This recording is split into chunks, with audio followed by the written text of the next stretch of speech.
Kottarakkara area കമ്മിറ്റിയിൽ നിന്ന് ഒഴിവാക്കിയതിന് പിന്നാലെയാണ് കൊട്ടാരക്കര മുൻ MLA ഐഷ പോറ്റി രാഷ്ട്രീയ പ്രവർത്തനം ഉപേക്ഷിക്കുന്നെന്ന പ്രഖ്യാപനം ഉണ്ടാകുന്നത്. കള്ള് വന്നിട്ട് ഞാൻ സ്ലിപ്പ് ചെയ്ത് കാലിലൊരു പ്രശ്നം പറ്റിയായിരുന്നു. അപ്പോൾ അന്നേരം അതത്ര മൈൻഡ് ചെയ്തില്ല. പോയി പൊട്ടലൊന്നും ഇല്ലാത്തതുകൊണ്ട് നോക്കിയിരുന്ന് ഒരു വിഷയമില്ലെന്ന് വിചാരിച്ച് പോയിരുന്നു. അപ്പോൾ ഒരു 2 മാസമൊക്കെ ആയപ്പോൾ എനിക്ക് ഒട്ടും നടക്കാൻ വയ്യാതായി. ഇലക്ഷനൊക്കെ കഴിഞ്ഞ് അങ്ങനെ പ്ലാസ്റ്ററൊക്കെ ഇടേണ്ടി വന്ന് മാറാൻ ഇച്ചിരി പാടാവുമെന്ന് പറയുമ്പോൾ എനിക്ക് നടക്കാൻ നല്ല ബുദ്ധിമുട്ടായി.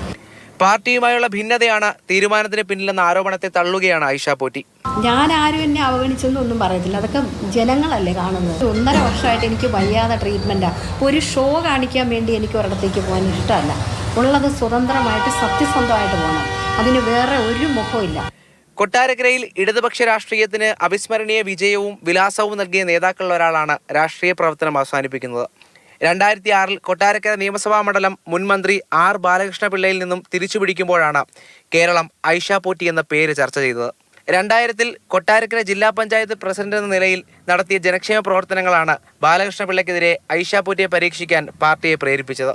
പിന്നീട് തുടർച്ചയായ 3 വർഷങ്ങളിൽ കേരള നിയമസഭയിൽ കൊട്ടാരക്കരയിൽ നിന്നും ഇതേ ശബ്ദം മുഴങ്ങിക്കേട്ടു.